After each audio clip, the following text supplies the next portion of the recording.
Israel इस वक्त कई मोर्चों पर जंग लड़ रहा है। एक तरफ हमास है तो दूसरी तरफ हिजबुल्लाह। वहीं यमन के हूतियों ने भी इजराइल की परेशानी बढ़ा रखी है और इन सब के ऊपर ईरान ने सीधे तौर पर इजराइल को अलग टेंशन दे रखी है। इजराइल को इस बात का खतरा सता रहा है कि ईरान उस पर फिर कभी भी बड़ा हमला कर सकता है। मिडिल ईस्ट में जब से जंग चल रही है तब से इजराइल एक तरह से घातक जाल में फंसता जा रहा है। पहले हमास, फिर हिजबुल्लाह, उसके बाद ईरान और वक्त वक्त पर यमन के हूती विद्रोही इजराइल पर हमले कर रहे हैं। हूती विद्रोहियों ने इजराइल के नेवातिम एयरबेस को बैलिस्टिक मिसाइल से निशाना बनाने का दावा किया है।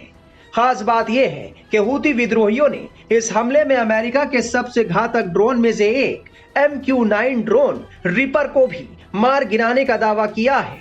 हूती सैन्य प्रवक्ता याहिया सरिया ने एक बयान में कहा है कि गाजा पट्टी में हमास और लेबनान में हिजबुल्लाह के समर्थन में हमने नेवातिम एयरबेस की ओर एक हाइपरसोनिक बैलिस्टिक मिसाइल दागी। मिसाइल अपने लक्ष्य तक पहुंच गई। हूती विद्रोहियों ने अब तक कई MQ-9 रिपर ड्रोन मार गिराए हैं। हूतियों के पास एक सतह से हवा में मार करने वाली मिसाइल 358 है जो इस ड्रोन को आसानी से मार गिरा सकती है। हूतियों को यह मिसाइल तकनीक ईरान से मिलती है, लेकिन तेहरान इस बात को कबूल नहीं करता। हूती साल 2014 से लेकर अब तक इस ताकतवर अमेरिकी ड्रोन को कई बार मार गिरा चुके हैं। इसीलिए कई एक्सपर्ट अमेरिका और भारत के बीच इस ड्रोन डील की आलोचना करते रहे हैं। भारत कुल 31 रिपर ड्रोन अमेरिका से खरीद रहा है।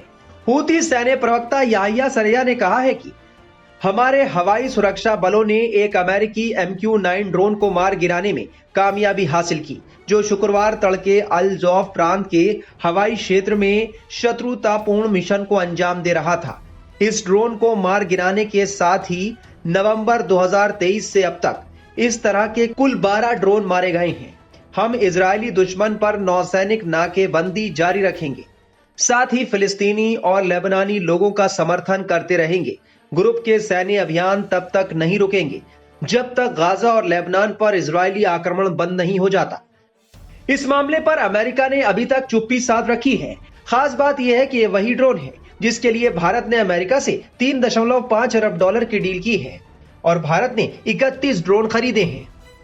इन अमेरिकी ड्रोन्स को कई बार निशाना बनाया जा चुका है और इसीलिए डिफेंस एक्सपर्ट इस ड्रोन डील की आलोचना करते रहे हैं।